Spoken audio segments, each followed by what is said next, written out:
เนี่ยสมส่วนก็จะได้ส่วนที่จะเข้าต้นฝนเป็นห้ากันเลยกันที่จะเป็นฝนกบกอมสุริยันน้ำเรือพวกให้พวกอยู่ในเก้าเนาะยงละไม่บอกมีเสื้อขึ้นกันคือก็ว่ายุงลายแต่จะสมัยสมเสื้อขึ้นปักเพื่อเกิด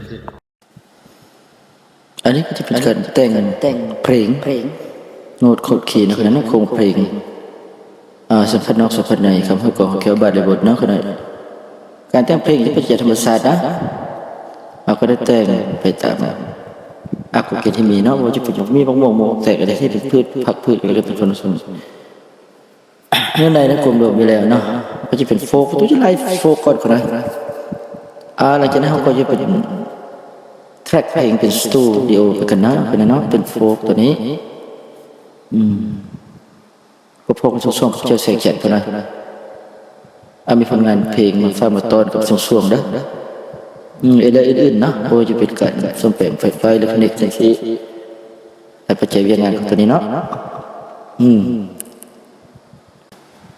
พื้นฐานก็เป็น10 ฟัดฟงนะกลมๆทะเลยินน้ำทะเลพงแห้งปุกขึ้นอย่างไรเก่ายังไม่บุคคลมีเสื้อขึ้นอย่างไรมันขึ้นอย่างไรเก่าแล้วก็มีเสื้อขึ้นอย่างไรกันมันคือกับวันยุงลายแต่จะสมเหตุสมผลมีเสื้อขึ้นอย่างไรผสมบรรยากาศเข้าสู่ต้นฝนสมมตินะอันนั้นคือประจักษ์ธรรมศาสตร์กันแล้วกันดินน้ำลมไฟแสงแดดล้วนแต่จะอยู่ที่อากาศนะผู้ชมเป็นเรื่องสิ่งเพลงกันอย่างนี้แล้วนะเป็นการจดสร้างโน้ตคอร์ดคีย์ได้นี่อื่นผู้ชมอันความหมายนั้นมีแล้วเนาะมันมีอยู่แล้วในความที่เห็นเลยแต่จิตของปฏิบัติอยู่แล้วเนาะปฏิบัติงานเขาเลยก็ว่าอันนั้นคือว่าทริคเวียกไม่แต่จะเป็นฟิชเชอร์ของเวียกใช้ได้ก็แล้วกันการแต่งโครงเพลงนะอันนี้เป็นโปรดักต์หนึ่งของเวียกงานก็เลยกันท่านผู้ชมอันนั้นในที่แท้จริงจะได้คนรวมทั้งทริคต่างๆก็เหมือนเนาะรับชมรับฟังกันแล้วเนื้อในคือรับชมตัวนี้บางครั้งก็จะค้นพบอยู่แล้วท่านผู้ชมวิธีการค้นพบเนื้อในตัวนี้ซึ่งเป็นสิ่งที่อ้อมมอบการสังขารทางด้านกลุ่มเซนซีเขาก็จะสามารถที่จะนำใช้เป็นเทคนิคในการผมบอกคุณลงตรงละเอียดแต่ละกันแล้วก็จะเป็น